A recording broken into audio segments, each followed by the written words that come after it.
Hello students.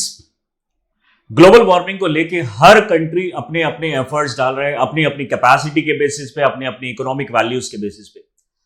But देखा यह जा रहा है कि ये जितनी भी आईएनडीसी जो इंटेंडेड नेशनली डिटरमाइंड कॉन्ट्रीब्यूशंस जो भी कंट्रीज ने दिए हैं वो सफिशिएंट नहीं है उन टारगेट्स को अचीव करने के लिए। Recently United Nation environment programme जो कि 1972 में बनता है 5 जून को, उन्होंने अब रिपोर्ट निकाली है और उन्होंने एक प्रोजेक्ट किया है कि जो हम टारगेट 1.5 डिग्री सेल्सियस टेम्परेचर का बना रहे थे वो दरअसल अचीव होना इम्पॉसिबल है। लगभग 3.1 डिग्री सेल्सियस टेम्परेचर हमारा इंक्रीज हो जाएगा कुछ ही सालों में। तो जो हम टारगेट जो प्री इंडस्ट्रियल लेवल से 1.5 डिग्री सेल्सियस टेम्परेचर इंक्रीज का जो लगा रहे थे, डेफिनेटली वो ऑलमोस्ट या फिर नेक्स्ट टू इम्पॉसिबल है। क्योंकि अलग अलग अगर कंट्रीज ने अपने अपने लेवल पे जब अपने आईएनडीसी को सबमिट किया तो पता चलता है कि पूरे टारगेट का 50% भी हम इसको अचीव नहीं कर पा रहे हैं। जरूरत है कि हर कंट्री अपने अपने लेवल पे अपनी कैपेसिटी को इंक्रीज करे। जो डेवलपिंग कंट्रीज है उसको हेल्प की जाए, उसकी कैपेसिटी बिल्डिंग में। लो डेवलप्ड कंट्रीज के लिए अलग जो इकोनॉमिक कॉन्स्टेंट्स है उसको फुलफिल किया जाए। जो हमारे बड़े बड़े इकोनॉमिक इंस्टीट्यूशंस हैं उनको और ज्यादा एक्टिव किया जाए और धीरे धीरे करके इस कैपेसिटी बिल्डिंग को इंप्रूव करते हुए, एक रिन्यूएबल एनर्जी को यूज करते हुए हमें धीरे धीरे करके इसके टेम्परेचर को लो लाना पड़ेगा। अदरवाइज वो दिन दूर नहीं जब ह्यूमन सर्वाइवल खतरे में आ जाएगा। और United Nation environment programme intergovernmental panel on climate change की रिपोर्ट के अकॉर्डिंगली ये जो 3.1 डिग्री सेल्सियस टेम्परेचर है ये कुछ ही साल में अचीव हो जाएगा। और अगर एवरेज टेम्परेचर प्री इंडस्ट्रियल से 4 डिग्री सेल्सियस एक्सीड हो गया तो ह्यूमन सर्वाइवल बहुत ज्यादा खतरे में आ जाएगा। यानी ह्यूमन सर्वाइवल के लिए हमारे पास मैक्स टू मैक्स 150 से 200 इयर्स के आसपास बचे हैं। उसके बाद ह्यूमन सर्वाइवल या तो आपको बहुत ज्यादा खतरे में दिखाई देगा या फिर वो खत्म ही हो जाएगा। Definitely it is not a peak time, this is a high time. यानी अब अगर एक्शन नहीं लिया गया तो उसके बाद कोई भी कंट्री कितने भी एफर्ट डाल ले हम टारगेट को अचीव नहीं कर पाएंगे। आज की हमारी रिपोर्ट इसी से रिलेटेड है जो कि recently United Nation environment programme ने रिलीज की है और प्रोजेक्ट किया है कि हमारा टेम्परेचर कितने टाइम तक कितना हो जाएगा। आइए इस चीज को अभी डिटेल में समझते हैं। Urgent action required as global warming projection search. This is actually the high time according to United Nation environment programme. तो हर कंट्री को अपने अपने लेवल पे अपने अपने इंप्रूव्ड वर्जन, एनकरेज्ड वर्जन्स जो आईएनडीसीज के हैं, जो उन्होंने प्रोमिसेस किए हैं, उसको दोबारा से सबमिट करना होगा, ऐसा इस रिपोर्ट में कहा गया है। आगे बढ़ने से पहले हम आपको एक इंफॉर्मेशन दे दें। दिवाली के शुभ अवसर पर चहल एकेडमी लाए हैं 50% डिस्काउंट ऑफर, जिसमें हमारी जो फीस है ऑनलाइन कोर्सेज की 99,999 से जस्ट 49,999 कर दी गई है और जो रिकॉर्डेड लेक्चर्स की फीस है 24,999 से ओनली 19,999 कर दी गई है। और ज्यादा जानकारी के लिए डिस्क्रिप्शन बॉक्स पे लिंक को क्लिक करके आप इंफॉर्मेशन गैदर कर सकते हैं, कलेक्ट कर सकते हैं। आगे बढ़ते हैं। The world on pace for significantly more warming without immediate climate action report warns।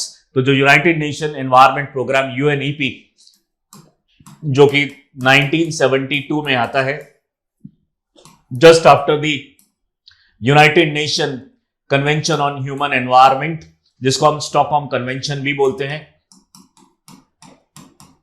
Stockholm के बाद इमीडिएटली जो यूनाइटेड नेशन एनवायरनमेंट प्रोग्राम बनाया गया।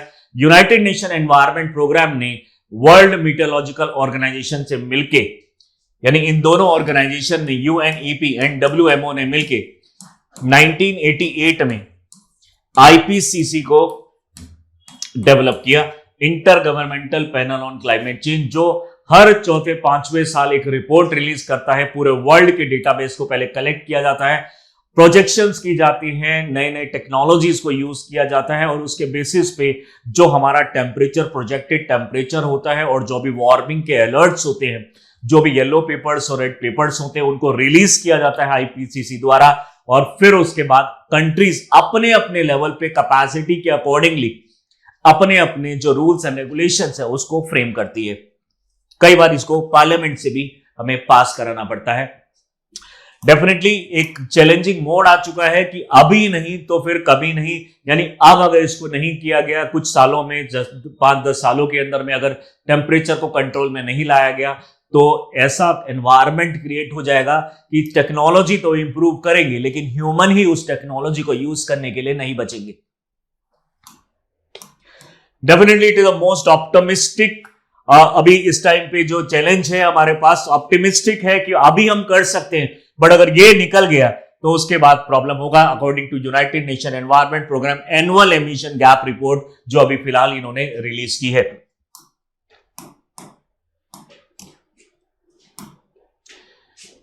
बात करें, इन्होंने बोला है, मेनली इनके ऊपर एम्फेसिस किया है कि this is the urgent requirement to take some actions before 2030, otherwise it would increase more than 1.5 degree Celsius. And जो पेरिस एग्रीमेंट हुआ था 2015 के अंदर, पेरिस एग्रीमेंट, उसमें डिसाइड किया गया था कि प्री इंडस्ट्रियल लेवल, जो कि अभी फिक्स कर दिया गया है 1850 माना जाता है प्री इंडस्ट्रियल लेवल, यानी एक ऐसा लेवल जहां पे ज्यादातर कंट्रीज जो थी वो इंडस्ट्रीज की तरफ बढ़ रही थी, अपने रेवोल्यूशन को कर रही थी। वो हम 1750 से लेकर 1850 तक मेनली इंडस्ट्रियल रेवोल्यूशन होता है, लेकिन एनवायरमेंट बेसिस पे जब हम कंसीडर करते हैं उसको 1850 लिया जाता है, जब से हमारा मेन पॉल्यूशन इंक्रीज होना स्टार्ट किया, तब से लेकर 2030 तक मैक्सिमम अलाउड लिमिट था 1.5 degree Celsius in Paris agreement. यानी प्री इंडस्ट्रियल लेवल से लेकर 2030 तक आप सिर्फ 1.5 डिग्री सेल्सियस टेम्परेचर बढ़ा सकते हैं, उससे ऊपर क्योंकि आपको डेवलपमेंट के साथ भी कॉम्प्रोमाइज नहीं करना। Definitely you need machineries, you need industries, you need economy, definitely उसके लिए तो आपको पॉल्यूशन एमिट करना ही होगा, बट एक लिमिट इसमें फिक्स की गई 1.5, जो कि पेरिस एग्रीमेंट 2015 में, इससे पहले की अगर हम बात करें क्योटो प्रोटोकॉल के टाइम पे, अगर हम बात करें 1997 में जो क्योटो में होता है जापान के अंदर में, वहां पे ये डिसाइड किया गया कि जो हमारी ग्लोबल जो ग्रीन हाउस गैसेस हैं, स्पेशली CO2 है हमारी, मीथेन है, N2O है हमारी, PFC है पर फ्लोरोकार्बन, हाइड्रोफ्लोरोकार्बन, और जो सल्फर हेक्साफ्लोराइड, इस तरह की जो गैसेस हैं उनके एमिशन को 5.2% तक कम करने की बात की गई, जो टारगेट कभी भी पूरा नहीं हो पाया। 1997 के बाद 2015 में पेरिस एग्रीमेंट होता है जिसमें डिसाइड किया जाता है कि 1.5 डिग्री सेल्सियस टारगेट होगा, लेकिन अभी प्रोजेक्शन किए जा रहे हैं कि ऑलरेडी जैसे हमारा 1.3 डिग्री सेल्सियस 1850 से अगर हम कंपेयर करें तो already that has been already risen, यानी 1.3 ऑलरेडी हो चुका है। तो जस्ट हमारे पास अभी 0.2 डिग्री सेल्सियस बढ़ाने की परमिशन है, इतना सिर्फ हम मैक्स टू मैक्स इतना एमिट कर सकते हैं। ये इसको अभी कार्बन बजट बोला जाता है। तो कार्बन बजट जो अभी अलाउड है वो सिर्फ 0.2 डिग्री सेल्सियस का है। अगर ये अचीव हो गया इमीडिएटली तो डेफिनेटली 2030 तक जो प्रोजेक्ट किया जा रहा है वो, और उसके बाद जो प्रोजेक्ट किया जा रहा है वो एक्चुअली में 3.1 डिग्री सेल्सियस है। यानी यूनाइटेड नेशन एनवायरनमेंट के प्रोग्राम के अकॉर्डिंगली आप जो 1.5 डिग्री का टारगेट लेके बैठे हैं वो तो हम कुछ ही साल में अचीव कर लेंगे। हमें तो अभी प्रॉब्लम है 3.1 डिग्री सेल्सियस जो होने वाला है, हमें उसके ऊपर फोकस करना जरूरी है अभी, क्योंकि आप जो सोच रहे हैं वो एक्चुअली में अचीव नहीं हो पाएगा। कंट्रीज एक बहुत ही हायर रिस्क पे हैं एट प्रेजेंट। तो 1.5 डिग्री सेल्सियस का जो टारगेट है may soon be unachievable with the less stringent goal of below 2 degree Celsius also at the risk. यानी 2 डिग्री सेल्सियस ही इतनी जल्दी होने वाला है, तो 1.5 डिग्री सेल्सियस की बात ही करना यानी एक तरीके से गलत है। सिंस 19 अगर हम सेंचुरीज की अगर हम बात करें 1800 समथिंग में, वहां से 1.3 ऑलरेडी बढ़ चुका है। प्रोजेक्ट किया जा रहा है फ़ारेनहाइट में, अगर इसको देखेंगे 5.6 degree Fahrenheit, 3.1 degree Celsius compare to the pre industrial level. यानी अगर इसको हम एस्टिमेट करके देखें तो 2.6 डिग्री सेल्सियस के आसपास इतना जो है वो बहुत ही जल्दी हम अचीव कर लेंगे। Achieving the goal of limiting warming to this 1.5 degrees Celsius has only a 23% chance if nation achieve net zero carbon emission by mid-century, यानी 2050 तक, 2050 तक भी अगर सारी कंट्रीज अपने नेट जीरो के टारगेट को भी अगर अचीव कर ले, फिर भी हम टोटल टारगेट का 23% ही अचीव कर पाएंगे। यानी कंट्रीज अपना टारगेट तो अचीव कर लेंगे, लेकिन जो ओवरऑल पॉल्यूशन है वो अचीव नहीं हो पाएगा, उसका सिर्फ 23% हो जाएगा। तो एक वार्मिंग स्टेज आ चुकी है, अब आपको एक्शन लेना ही पड़ेगा। डेटा के अकॉर्डिंगली अगर देखें, टॉप 20 वेल्थिएस्ट नेशंस, यानी जब हम सुपर पावर्स की बात करते हैं, Japan, US, Russia, Germany, France, ये सारी कंट्रीज मिलके भी अगर हम देखें तो 77% ऑफ कार्बन एमिशन कर रही हैं, और इनमें से सिर्फ 11 कंट्रीज ही थोड़ा बहुत यानी कैपेबल है अपने टारगेट को अचीव करने के लिए। तो आप लो developed countries, developing countries, poor countries और वल्नरेबल कंट्रीज से एक्सपेक्ट ही नहीं कर सकते कि वो अपने टारगेट को अचीव कर पाए। डेफिनेटली जो सबसे ज्यादा वेल्थिएस्ट है और सबसे ज्यादा पॉल्यूशन कर रही है, वही इस टारगेट को अचीव नहीं कर पा रही है। 42% का अगर रिडक्शन कर लेते हैं हम तो 2030 तक, तो हमारा जो टारगेट है 1.5 डिग्री सेल्सियस के अंदर अंदर रहेगा। और अगर हम इसको 28 डिग्री सेल्सियस कट कर रहे हैं तो हमारा जो टारगेट है 2 डिग्री सेल्सियस तक पे पहुंच सकता है।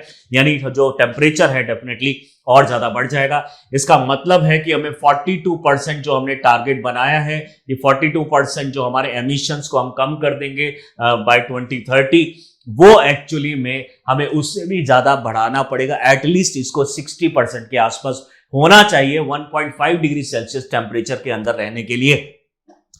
23 डेटा के accordingly 57.1 billion metric tons emission किया जा रहा है, underscoring the link between the rising emission and the climate disaster. Definitely जो राइजिंग क्लाइमेट जो प्रॉब्लम्स है और जो क्लाइमेट डिजास्टर, उसके बीच में बहुत ही कम गैप बचा है। क्लाइमेट डिजास्टर वाली सिचुएशन आने वाली है कुछ ही 20-30 सालों के अंदर। बात करें क्या क्या रीजन है, डेफिनेटली इनसफिशिएंट नेशनल कमिटमेंट्स, जो INDC intended nationally determined contributions countries ने सबमिट किए थे 2015 के बाद 2024 तक जो सबमिट किए जा रहे हैं, उनके अंदर यानी इतनी कैपेसिटी नहीं है कि पूरे टारगेट को अचीव किया जाए। तो कंट्रीज को रिवाइव करने की जरूरत है, उसको रिवाइज करके भेजने की जरूरत है, और पिछले वाले से वो डेफिनेटली इंप्रूव्ड वर्जन होना चाहिए, तभी हम इस टारगेट को थोड़ा बहुत अचीव कर पाएंगे। Continued reliance on the fossil fuel, US की बात करें तो उसका मैक्सिमम जो एनर्जी प्रोडक्शन है वो कोल से होता है। इंडिया की बात करें तो मैक्सिमम कोल से ही प्रोड्यूस किया जाता है। तो जिन कंट्रीज में जो सबसे ज्यादा प्रोड्यूस करते हैं वो आज भी कोल के ऊपर डिपेंडेंट है। इंडिया का जो कोल है वो 2081 में यानी 2081 के अंदर में इसको ये खत्म हो जाएगा, ऐसी अनुमान लगाया जा रहा है। यूएस का जो कोल है वो भी कुछ टाइम में खत्म हो जाएगा। तो जनरली ये कंट्रीज ये टारगेट बना के बैठी हैं, यानी सिर्फ इंडिया की बात नहीं करें, जितनी भी कंट्रीज कोल को यूज कर रही हैं उनका एक टारगेट बन गया कि पहले हम इस अवेलेबल रिसोर्सेज को खत्म कर लें, क्योंकि हमारे पास दूसरे ऑल्टरनेटिव इतने कैपेबल नहीं है कि पूरी इंडिया की नीड को सेटिस्फाई कर सकें। तो डेफिनेटली इसलिए भी पॉल्यूशन धीरे धीरे बढ़ता चला जा रहा है, क्योंकि कोल के ऊपर डिपेंडेंसी और बढ़ गई है कम होने की बजाय। Lack of implementation, definitely rules and regulations आते हैं लेकिन उसको प्रॉपरली कोई भी फॉलो नहीं करता। प्रॉपरली रिजिड इस पे रूल्स एंड रेगुलेशंस नहीं है, और जो है भी उसको इंप्लीमेंट ठीक से नहीं किया जा रहा है। जरूरत है कि उसके ऊपर सैंक्शन जैसी चीजें ये इंप्रूव की जाए, एंटी डंपिंग ड्यूटी को हम बढ़ाया जाए, और जो हमारे पॉल्यूशन जो नॉन पॉइंट सोर्सेज और पॉइंट सोर्सेज हो रहा है उसको ठीक से आइडेंटिफाई करके क्लियर कट उस कंट्री को सिग्नल दिया जाए कि definitely you are responsible for this much of the pollution, तो आपको इतना पर्टिकुलर एक्शन लेना ही होगा। Economic and political barrier, definitely economic interest सबसे सामने आ जाता है, क्योंकि इकोनॉमी और इकोलॉजी एनवायरनमेंट जो है वो इनडायरेक्टली प्रोपोर्शनल है। एक को बढ़ाने की कोशिश करते हैं, दूसरा कम हो जाता है, दूसरे को कम करनी पड़ती है, दूसरा बढ़ जाता है। Definitely lobbying by the fossil fuel industry, क्योंकि अगर आप बात करें आज के टाइम पे भी, तो जितना भी हम इंडस्ट्री देख रहे हैं वो ज्यादातर क्या यूज करती है, दैट इज प्लास्टिक। ज्यादातर कंट्रीज जो है प्लास्टिक के ऊपर इतना हेवीली डिपेंडेंट है, इसके अलावा कोई जो दूसरा ऑल्टरनेटिव भी हमें नहीं दिखाई देता। आपके मोबाइल फोन से लेकर कैमरा, फैन, ज्यादातर चीजों में जितने भी डिवाइसेस आप यूज कर रहे हैं वो सब प्लास्टिक से आते हैं। और वो जो प्लास्टिक होता है वो दरअसल आता कहां से है, वो आता है क्रूड ऑयल से। क्रूड ऑयल के जो सबसे रेमिनेंट्स होते हैं सबसे पीछे, वो उसमें से प्लास्टिक निकल के आता है, उसको केमिकली रिएक्ट करके डिफरेंट डिफरेंट फॉर्म्स के प्लास्टिक फॉर्म्स बनाए जाते हैं। यानी जितना भी हम क्रूड ऑयल इंपोर्ट करते हैं, लगभग 8.5 लाख करोड़ रुपीस का हम क्रूड ऑयल इंपोर्ट किया जाता है अलग अलग कंट्रीज से। अलग अलग कंट्रीज से जरूरत है इसलिए क्यों हम एक ही कंट्री से सारा ऑयल इंपोर्ट नहीं कर लेते, क्यों हम अलग अलग कंट्री से इंपोर्ट कर रहे हैं? मेन रीजन है हम डिफरेंट डिफरेंट टाइप का ऑयल इंपोर्ट करते हैं। अगर हम सेम टाइप का ऑयल करते हैं तो हम एक ही कंट्री से इंपोर्ट कर सकते थे, लेकिन कहीं पे एचटी है, कहीं पे आरटी, कभी एसटी, हम डिफरेंट डिफरेंट टाइप के ऑयल्स को इंपोर्ट कर रहे हैं। और जो क्रूड ऑयल है उसमें से क्योंकि हमें प्लास्टिक भी निकालना पड़ता है, इसकी वजह से हमें कुछ पर्टिकुलर कंट्री के ऊपर बहुत ज्यादा डिपेंडेंट रहना पड़ता है।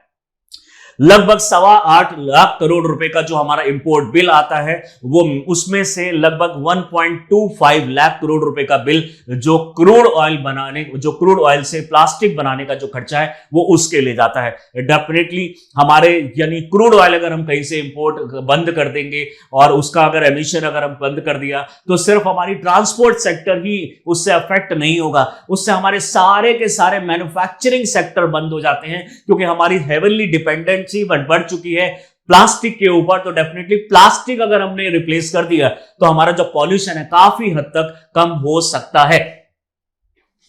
And political resistance, obviously political resistance रहते ही हैं। हर बार कोई पर्टिकुलर पार्टीज जो है वो इलेक्शन को एक मैनिफेस्टो बना देती है कि डेवलपमेंट हमारी फर्स्ट प्रायोरिटी है, तो वो पॉल्यूशन को कई बार फर्स्ट प्रायोरिटी नहीं लेती है और वोटिंग और इन सब चीजों के चक्कर में, वोट बैंक के चक्कर में कई बार वो एक इस तरीके से डेवलपमेंट और जॉब प्रोवाइड करने के लिए इस तरह लग जाती हैं कि वो पॉल्यूशन को एक सेकेंड टाइम में डाल देती हैं और उसके ऊपर मेन फोकस नहीं जाता। बात करेंगे फर्दर इंप्लीकेशन की। इंक्रीज टेम्परेचर रिस्क जैसे बढ़ेगा तो हमारी जो हीट वेव्स हैं, डेफिनेटली आपको पता होगा कि टेम्परेचर अगर हमारा कुछ डिग्री सेल्सियस बढ़ जाता है, रेगुलर 7 दिन तक अगर हमारा टेम्परेचर रहता है तो उसको बोलते हैं हीट वेव्स। अब हर कंट्री की एक अलग वैल्यू है, क्योंकि कुछ कंट्रीज 4 डिग्री सेल्सियस बढ़ने को बोलती है। जैसे इंडिया में 2.5 डिग्री सेल्सियस यानी 2.5 डिग्री सेल्सियस एवरेज से अगर आपका बढ़ गया और 4 दिन तक, तो हम उसको हीट वेव्स बोलने लग जाते हैं। ऐसे ही स्टॉर्म्स के एक्शन बढ़ते चले जा रहे हैं, फ्लड जो है वो हमारा बढ़ता चला जा रहा है। अर्बन फ्लडिंग के केसेस इतने ज्यादा आ रहे हैं as compare to rural. Urban flooding आजकल ज्यादा देखने को मिल रही है। डेफिनेटली इंपैक्ट ऑन इकोसिस्टम इसका पड़ता है। स्पीशीज जो है वो डिक्लाइन करती जा रही है, उनकी पॉपुलेशन, बायोडाइवर्सिटी अफेक्ट हो रही है, एक्सटिंक्शन बढ़ती चली जा रही है। फूड सिक्योरिटी के ऊपर एक बहुत बड़ा खतरा मंडरा रहा है। डेफिनेटली फूड सिक्योरिटी की अगर हम बात करेंगे तो कोई भी कंट्री अब फूड के ऊपर इतना ज्यादा ध्यान नहीं दे रहा, क्योंकि उनको लगता है कि जीएमओ जेनेटिकली मॉडिफाइड क्रॉप्स जो है और जो हाई यील्ड क्रॉप्स हैं, फोर्टिफाइड क्रॉप्स हैं, ये सब हमारी जो नीड को सेटिस्फाई कर देगी। बट डेफिनेटली रिसर्च के अकॉर्डिंगली पता चल रहा है कि जितने भी जीएमओ, जितने भी ऑर्गेनिक फूड्स और ये सब जो हम खा रहे हैं, उसका हमारे नॉर्मल फूड से बहुत ज्यादा नेगेटिव इंपैक्ट पड़ता है। डेफिनेटली जो हमारी जो प्रॉब्लम्स है वो और बर्स्ट हो जाएंगी अगर हम ऑर्गेनिक फार्मिंग के ऊपर जाएंगे। डेफिनेटली ऑर्गेनिक फार्मिंग को आजकल बहुत ज्यादा ग्लोरीफाई किया जा रहा है, एक अलग सेक्टर बनाया जा रहा है, लेकिन जब रिसर्च होती है तो इसका कुछ नेगेटिव ही इंपैक्ट हमें देखने को मिलता है, क्योंकि ऑर्गेनिक फार्मिंग के अंदर में वाटर की रिक्वायरमेंट बढ़ जाती है, जिससे एटमॉस्फेयर में मॉइस्चर बढ़ जाता है। मॉइस्चर से हमारे वेक्टर बॉर्न डिजीज बढ़ जाती हैं और वेक्टर बॉर्न डिजीज से फाइट करने के लिए हमें अलग से वैक्सीन, अलग से जो डिजीज है उससे फाइट करने के लिए अलग से पूरा इकोनॉमिक पावर लगाना पड़ेगा। डेफिनेटली वो एक बड़ा चैलेंज है हमारे सामने। हेल्थ रिस्क डेफिनेटली एक बहुत बड़ा रिस्क इसमें आके सामने खड़ा हुआ है। डेफिनेटली आगे अगर हम बात करें तो economic challenges, damage to the infrastructure, बड़े बड़े जो डिजास्टर्स हो रहे हैं, अगर हम 1999 का अगर साइक्लोन अगर और ये सब देखें, 2004 का अगर हम देखें, अभी रिसेंटली जो हुआ 2014 में उसका अगर हम देखें, 2018 का तमिलनाडु फ्लड देखें, 2005 का अगर हम कश्मीर का जो अर्थक्वेक होने के बाद ये सारा डिजास्टर्स हम देख रहे हैं, तो एक डेफिनेटली हमें एक आइडिया लग रहा है कि जो डिजास्टर्स हुआ करते थे 12-14 साल के गैप में, वो आज जो फिनोमिनाज है वो लगभग हर साल हो रहे हैं और रिपोर्ट के अकॉर्डिंगली ये फिनोमिना हर महीने हुआ करेंगे। एक बड़ा अर्थक्वेक आएगा और अर्थक्वेक आने के बाद जो डिजास्टर्स होंगे, क्योंकि कहीं ना कहीं ये पता लग रहा है कि जो इंटरनल जो एंडोजेनेटिक फोर्सेस हैं वो एक्सोजेनेटिक से भी अफेक्ट हो रहे हैं। रिसेंटली मैंने आपको एक बताया था कि जो चाइना का जो ब्रिज बनाए जा रहे हैं, थ्री गॉर्ज डैम, उससे अर्थक्वेक जैसी एक्टिविटीज हो रही है। जनरली माना यह जाता था कि एंडोजेनेटिक का एक्सोजेनेटिक से कोई रिलेशन नहीं है, लेकिन अब डायरेक्टली पता चल रहा है कि डेफिनेटली उसमें काफी ज्यादा परसेंट कंट्रीब्यूशन होता है एक्सोजेनेटिक फोर्सेस का, जो हम बाहर से लगाते हैं। माइग्रेशन का प्रेशर बढ़ता चला जाएगा। डेफिनेटली आप जानते हैं कि अभी रिसोर्सेज की अनअवेलेबिलिटी होने की वजह से जो हमारे जो गल्फ कंट्रीज है, वहां पे जो मेल परसेंटेज है वो लगभग फीमेल से डबल है। तो not because of the orthodox families and this culture, main reason है उसके पीछे कि लोगों को एम्प्लॉयमेंट चाहिए। मेल जनरली बाहर जाते हैं, तो मेल बाकी सारी कंट्रीज से सऊदी अरेबिया, कुवैत और इन सभी कंट्रीज में जा रहे हैं, जिसकी वजह से जो सेक्स रेशियो है वो भी यहां पे बिगड़ता हुआ दिखाई दे रहा है। ये एक बहुत बड़ा प्रेशर हो जाएगा। अगर कहीं पर रिसोर्सेज खत्म होंगे, डेफिनेटली वहां से लोग माइग्रेट करके दूसरी जगह जाएंगे। इनइक्वालिटी एम्प्लीफिकेशन है डेफिनेटली।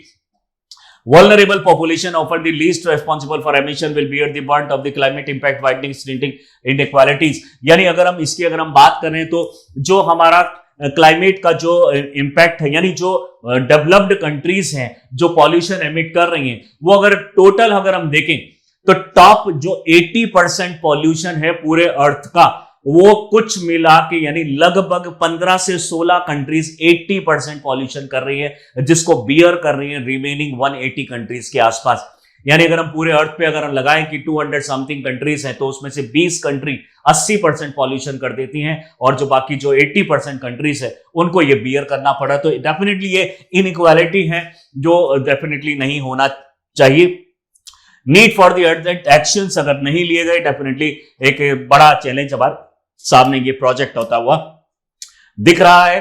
डेफिनेटली नेसेसरी स्टेप्स हम क्या उठा सकते हैं इसके लिए? अपनी कंट्रीज को चाहिए कि अपने अपने आईएनडीसीज यानी जो प्रोमिसेस हैं वो जो रिटर्न फॉर्म में उन्हें कॉम्प्रिहेंसिव फॉर्म में सबमिट करने होते हैं United nation framework convention on climate change को, उनको थोड़ा सा बढ़ाने की जरूरत है।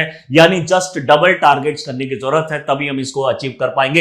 Accelerate the transition to the renewable energy, जैसे पावरिंग पास्ट कोल बनाया गया था, ये एक ग्रुप है जिसमें कंट्रीज ने एक प्लेज लिया कि हम पॉल्यूशन को कम करने के लिए जो कोल के ऊपर डिपेंडेंसी है उसको हम कम कर देंगे। ऐसे ही बहुत सारे ग्रुप्स बनाए गए थे। बिलो 50 एक ग्रुप बनाया गया था जिसके अंदर में ये डिसाइड किया गया था कि हम फॉसिल फ्यूल से होने वाले पॉल्यूशन को जस्ट 50 कर देंगे कुछ सालों के अंदर में। तो इस तरह के बहुत सारे चीजें आती जाती है, लेकिन इंप्लीमेंटेशन में सबसे बड़ी प्रॉब्लम है। तो हमें इसको और ज्यादा स्ट्रेंथन करने की जरूरत है। डेफिनेटली जो एनर्जी एफिशिएंट है, आपको अगर याद होगा तो बचपन में आप लोग या हम लोग जो कैंडलसेंट बल्ब्स होते थे, फ्लोरेसेंट बल्ब्स होते थे, उनको यूज करा करते थे। 40 watt, 100 watt, 200 watt, 20 watts like this, जो कि बहुत ज्यादा एनर्जी कंज्यूम करते थे। वही सेम लाइट फिर हमें मिलने लगी CFL बल्ब से, वही सेम लाइट अब हमें मिलने लगी LED बल्ब से, और अभी LED के बाद अब ऑर्गेनिक लाइट एमिटिंग डायोड्स आ चुके हैं, और उसके बाद भी धीरे धीरे ये बढ़ता चला जा रहा है। यानी एनर्जी एफिशिएंसी हमें बढ़ानी पड़ेगी। This is a step of the mitigation and the adaptation process. यानी जब हम टेम्परेचर को नहीं बढ़ा पा रहे डायरेक्टली, तो इनडायरेक्टली उसको कम करने की कोशिश करेंगे by using the latest technologies. तो जो पहले के टाइम पे 40 वाट का जो बल्ब था वो जितनी एनर्जी कंज्यूम करता था, आज उतने ही इलेक्ट्रिसिटी में लगभग 400 LED बल्ब्स जल जाते हैं। तो आप इमेजिन कर सकते हैं इतने एफर्ट हम डाल रहे हैं, फिर भी इस टारगेट को अचीव करना पॉसिबल अभी कंट्रीज के लिए नहीं रह गया है। इन्वेस्टमेंट हमें कार्बन कैप्चरिंग के अंदर बढ़ानी होगी। हर कंट्री को चाहिए कि वो अपना जो कलेक्शन है उसको बढ़ाए। जैसे आपका जो ग्लोबल क्लाइमेट जो फंड्स हुआ करते, GCF, एनवायरमेंट क्लाइमेट फैसिलिटीज हुआ करती थी, एडेप्टेशन फंड हुआ करता था। आज GCF के अंदर अगर हम देखते हैं $2 बिलियन से हमें ज्यादा नहीं दिखाई देता, जो कि एक बहुत ही गलत दिखता है हमें। आज ECF की EGF की अगर हम बात करें तो वो उसमें फंड बहुत ज्यादा कम हो गया है। एडेप्टेशन फंड में कोई कार्बन ट्रेडिंग ले ही नहीं रहा है, तो डेफिनेटली फंड हमारा जो बहुत ज्यादा कम हो जाता है, जो कि 2% CER हुआ करता था हमारे जो कार्बन एमिशन मार्केट्स है उसके थ्रू, वहां पे भी हमें कलेक्शन बहुत कम दिखाई दे रही है। कलेक्शन की थोड़ा जरूरत है। एनकरेज बिहेवियर चेंज, डेफिनेटली एक तो एजुकेशन और दूसरा जो बिहेवियर चेंज है उसमें हमें चेंज लाने की जरूरत है। उदाहरण के तौर पे अगर आप कहीं रेड लाइट सिग्नल पे खड़े हैं अपनी कार के साथ, और वहां पे अगर 1 मिनट का 2 मिनट का अगर सिग्नल लाइट है, तो आपने अपनी कार को अगर स्विच ऑफ नहीं किया तो डेफिनेटली 2 2 मिनट के लिए जो आपने पॉल्यूशन किया, वो उसके लिए आप ही रेस्पॉन्सिबल है, जो आपकी कार ओपन थी कौन थी। डेफिनेटली ऐसा अगर हर कार कर रही है, और पूरी दुनिया में कितनी कार है, अगर हर कार को, हर व्हीकल को 2-2 मिनट के लिए अगर हम रोक दें, तो डेफिनेटली जो पॉल्यूशन लेवल है काफी डाउन जा सकता है। इसी वजह से जो आईओटी, इंटरनेट ऑफ थिंग्स और आर्टिफिशियल इंटेलिजेंस आजकल कंपनीज लेकर आ रही है, जिसमें आपको ऑटोमेटिकली कार स्विच ऑफ हो जाती है जैसे ही आप किसी रेड लाइट सिग्नल पे हैं। तो एक अच्छा स्टेप तो लिया जा रहा है निकली। कितने लोग इसको फॉलो कर रहे हैं, कितने लोग इसको ठीक से जानते हैं, और अवेयरनेस कितनी है, डेफिनेटली उसके लिए बहुत ज्यादा प्रॉब्लम है। स्ट्रेंथन करनी पड़ेगी हमें क्लाइमेट फाइनेंसिंग। जैसा कि मैंने बताया, ये जो बड़े बड़े फंड्स हुआ करते थे हमारे, जीएससीएफ हो गया, एनवायरमेंट ग्लोबल फाइनेंस फैसिलिटीज हुआ करती थी, एडेप्टेशन फंड्स हुआ करते थे, वो एग्जिस्ट आज भी करते हैं, लेकिन इनका कोई अस्तित्व नहीं बचा है। वर्ल्ड बैंक से पैसा लिया जाता है, वर्ल्ड बैंक को वापस रिटर्न भी नहीं किया जाता है, जिसकी वजह से आपका स्कोर भी बहुत कम हो जाता है। और वर्ल्ड बैंक भी अभी धीरे धीरे कटराने लगा है। उसकी जो सिस्टर कंपनीज है, वो 6 की 6 सिस्टर कंपनीज जो हुआ करती थी, मेनली एनवायरमेंट के लिए बहुत सारा जो कंट्रीब्यूट किया करती थी, आज उसका फंड भी हमें कम देखने को मिल रहा है। डेफिनेटली जरूरत है कि यहां पे हमें फंड को बढ़ाया जाए। इसी से रिलेटेड एक क्वेश्चन आपके लिए लेकर आए हैं। Critically analyse the recent United nation report on the global temperature project and the effectiveness of the national commitment under the Paris agreement. तो पेरिस एग्रीमेंट के अंदर में जो हमने 1.5 डिग्री सेल्सियस का टेम्परेचर का जो टारगेट रखा था, हम उसको कितना अचीव कर पा रहे हैं, इसको क्रिटिकली एनालाइज कीजिए। क्रिटिकली एनालाइज का यहाँ पे सिंपल सा मीनिंग है कि उसके जो पॉजिटिव और नेगेटिव है, आपको उसमें दोनों मेंशन करना है, यानी उस टॉपिक के थोड़ा सा डिटेल में जाके आपके अकॉर्डिंगली क्या लगता है आपको यानी अपना खुद का व्यू उसमें ज्यादा ना रखते हुए एजेंसीज और ऑर्गेनाइजेशंस और इंस्टीट्यूशंस के क्या रिपोर्ट्स है, उसके थ्रू आपको जस्टिफाई करना होगा कि कितना आप जो स्टेटमेंट है वो कितना सही या कितनी गलत है। Discuss the implication of the projected warming scenarios for the global climate action and the necessary step to bridge the emission gap between the before the 2030 तक जो emission gap है उसको हम कितना अचीव कर पाएंगे, क्या इस गैप को कम कर पाएंगे या ज्यादा हो जाएगा, आपको क्या लगता है। अब इसमें आपको डिस्कस पूछा गया है। डेफिनेटली इसमें आपको अपने लेवल पे ज्यादा देखना पड़ेगा, क्योंकि क्रिटिकली एनालाइज में हमें मेनली रिपोर्ट्स और इसके ऊपर जाना पड़ता है। डिस्कस में आपका अपना व्यू भी इसमें इंक्लूड करना पड़ेगा। आपको हमारे ये वीडियोस, इंफॉर्मेटिव वीडियोस, और अगर कितने आपको अच्छे लगते हैं, या कोई भी इंप्रूवमेंट अगर आप चाहते हैं, या कोई टॉपिक अगर आप चाहते हैं जिसकी वीडियो हम लोग आपके लिए बनाएं, तो प्लीज इस कमेंट बॉक्स में इसको लिख के बताइएगा। For more informative video do subscribe our channel Chahal academy. Thank you.